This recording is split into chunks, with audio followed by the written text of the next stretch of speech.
नमस्कार, जोहार। धुमकुड़िया के पोर्टल पर आप सभी का स्वागत है। चेरो जनजाति का इतिहास। आइए देखते हैं इस कड़ी में कि आखिर पलामू के चेरो राजवंश की स्थापना कैसे हुई और फिर ये किस तरह से अंग्रेजी राज्य का भाग बन गया या अंग्रेजों ने इस पर कब्जा कर लिया।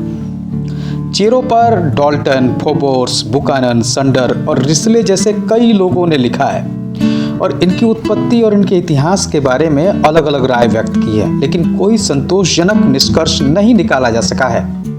प्राचीन ग्रंथों के हिसाब से महाभारत युद्ध में मुंडाओं के साथ चेरो भी शामिल थे। पलामू में इनका समय काल मध्यकाल से शुरू होता है। पलामू में इनके आने से पहले रक्सेलों का राज्य था। इन्होंने रक्सेलों को हराकर पलामू में अधिकार किया। प्राचीन काल की अगर बात करें तो वे पूर्व की ओर मध्य प्रदेश और उत्तर प्रदेश से बिहार होते हुए झारखंड में उन्होंने प्रवेश किया था। मगध और रोहतासगढ़ की ओर जाने के लिए आर्यों ने उन्हें प्रवेश मजबूर किया। उन्होंने भोजपुर में अपना राज्य स्थापित किया, जिसको कुरुश कहा जाता है, और यही भोजपुर से माना जाता है भगवंत राय 1613 ईस्वी में पलामू आकर यहाँ के रक्सेल राजा मान सिंह को हराकर पलामू में चेरो राजवंश की नींव रखी। कुछ इतिहासकारों का मानना है कि इससे पहले ही पलामू में चेरो का शासन स्थापित हो चुका था।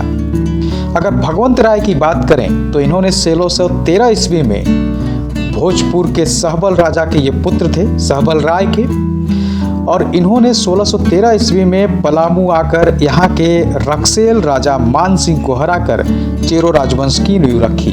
हिंदी साहित्य के इतिहासकार या हिंदी साहित्य के इतिहास के लेखक रामचंद्र शुक्ल इनको सूरवीर के साथ साथ कवि भी मानते हैं।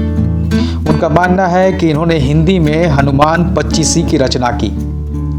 इनके बाद पलामू में चेरो राजवंश के कई प्रसिद्ध राजा हुए। शेरशाह के समय में 16वीं सदी में राजा महारत चेरो थे। इनसे महारत चेरो से सफेद हाथी शेरशाह ने छीना था। राजा सहबल राय जहांगीर के समकालीन थे, जिनको जहांगीर ने बाघ से लड़वाया था, क्योंकि वे अपने शारीरिक शक्ति के लिए जाने जाते थे। इनमें सबसे प्रसिद्ध और जन कल्याणकारी रहे राजा मेदिनी राय। ये औरंगजेब के समकालीन थे। इन्होंने नागवंशी राजा रघुनाथ शाह को हराया था और पलामू के नए किले की स्थापना की है। पुराने किले की अगर बात करें तो कुछ का मानना है कि ये रक्सेलों के समय ही स्थापित हो गया था और कुछ का मानना है कि इसकी स्थापना प्रताप राय ने की थी। लेकिन जो नया किला है इसकी स्थापना राजा मेदिनी राय ने की थी। इस किले पर दाऊद खान ने औरंगजेब के कहने पर अधिकार कर लिया था और पलामू राज्य मेदिनी राय से छीन भी लिया था। मगर फिर 1666 ईस्वी में राजा मेदिनी राय ने पुनः अपने राज्य और किले पर अधिकार कर लिया।